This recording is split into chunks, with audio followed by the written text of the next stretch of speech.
नमस्कार. मी डॉक्टर रामलिंग पुराणे, अध्यक्ष बसव प्रतिष्ठान.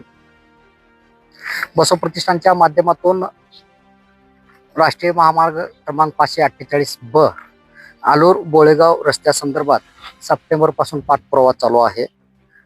आणि त्याच पाठपुराव्याच्या माध्यमातून 14 सप्टेंबर रोजी आलूर बोळेगाव रस्ता म्हणजे ह्या रस्त्यावरती खड्ड्यात बसून म्हणजे पाऊस झाला होता आणि त्या पावसाच्या पाणी साचलं होतं. त्या खड्ड्यात बसून लाक्षणिक आंदोलन करण्यात आलेलं होतं आणि त्या लाक्षणिक आंदोलनाच्या माध्यमातून शासनाला इशारा देण्यात आलेला होता की आलूर बोळेगावचा 1300 मीटरचा जो प्रलंबित रस्ता आहे तो तात्काळ नव्याने करून देण्यात यावा अशी विनंती शासनाकडे करण्यात आलेली होती.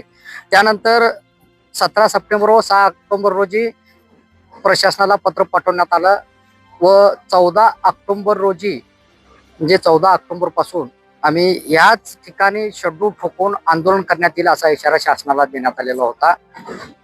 त्यानंतर दिनांक 13 ऑक्टोबर रोजी म्हणजे 14 ऑक्टोबरला आंदोलन होतं.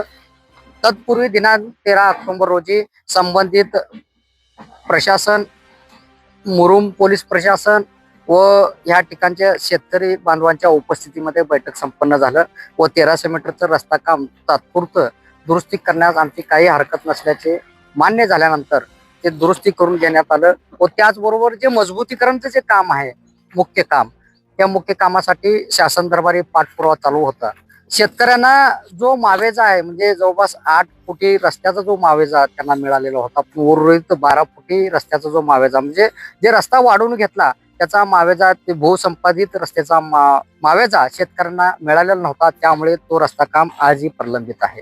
परंतु आज रोजी संबंधित विभागाकडून एक पत्र प्राप्त झालेलं आहे आणि या पत्राच्या अनुषंगाने 548 ब रस्त्याची दयनीय अवस्था व आलूर बोळेगाव प्रलंबित रस्त्याबाबतचे पत्र या कार्यालयास प्राप्त झाले आहे. सदर रस्त्याचे भूसंपादनाची मंजुरी भूतल परिवहन मंत्रालय भारत सरकार यांच्याकडून प्राप्त झाली असून सदरच्या मंजुरी अन्वये भूसंपादन प्रक्रिया पूर्ण करून आलूर बोळेगाव रस्त्याचे 1300 मीटर बांधकाम हाती घेऊन पूर्ण करण्यात येईल.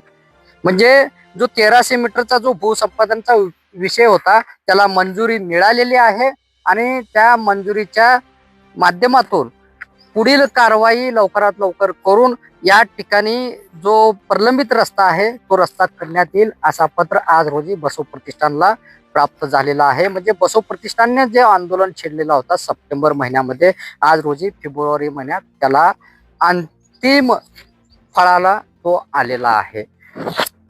बसव प्रतिष्ठानच्या माध्यमातून जो आतापर्यंत आम्ही पाठपुरावा करत आलेलो आहोत, अनेक आंदोलने झालेली आहेत, सर्व यशस्वी आंदोलने झालेली आहेत आणि त्यापैकीच हा मुख्य म्हणजे राष्ट्रीय महामार्गाचा हा मुख्य रस्ता आणि हा मुख्य रस्त्यावरील जे खड्ड्याचे जे विषय होते त्या खड्ड्याचे विषय मार्गी लावण्यासंदर्भात किंवा जो प्रलंबित रस्ता आहे तो मार्गी लावण्यासंदर्भातला पाठपुरावा यशस्वी झालेला आहे. धन्यवाद.